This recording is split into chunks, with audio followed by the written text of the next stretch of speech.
मैं हूं मनीषा बोंद्रे और आप देख रहे हैं केसरी उजाला न्यूज।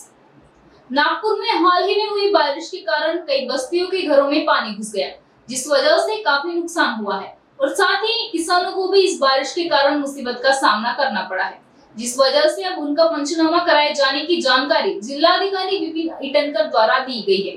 तो चलिए देखते हैं उन्होंने क्या कहा। याच्यामध्ये तातडीने आम्ही त्याच दिवशी शासनाने ऑर्डर काढलेला होता की पंचनामे त्वरित सुरू करा। त्याकरिता दोन प्रकारचे पंचनामे सुरू आहे। एक जे शहरी भागामध्ये लोकांच्या घरी पाणी घुसून त्याचे डॅमेज झाले, जवळपास आम्ही 100-125 टीम्स बनवल्या आहेत। त्यांचं पंचनामे करण्याचं काम अर्ध्याहून जास्ती झालेलं आहे। काही लोकांची तक्रार होती की सर आमची कॉलनी सुटलेली आहे, तर त्याची पण यादी आम्ही कॉर्पोरेशनकडून घेऊन आमची टीम महसूलची टीम बनवून ते पण पंचनामे सुरू आहे। आणि दुसरं डॅमेज झालं होतं आपलं शेतपिकांचं, त्याच्यामध्ये पण तालुक्याला तलाठ्यांमार्फत ग्रामसेवकांमार्फत तातडीने ई पंचनामे सुरू आहे आणि येत्या 2-3 दिवसामध्ये पंचनामे संपू जाईल। काही ठिकाणी भागामध्ये आता पाणी आहे, त्यामुळे आम्हाला तिथे एंटर होत नाही। जसंच पाणी कमी होईल जाऊन त्याच्यावर आम्ही पंचनामे संपवू। आता तर नागपूरचं जे पायलट होतं माननीय विभागीय आयुक्त मॅडमच्या मार्गदर्शनाखाली जे आपण ई पंचनाम्याचं जे मॉड्यूल सुरू केलं ते आता पूर्ण महाराष्ट्राला अप्लिकेबल माननीय मंत्री महोदयांनी केलेलं आहे, त्यामुळे त्याच्यानुसारच पंचनामे होईल।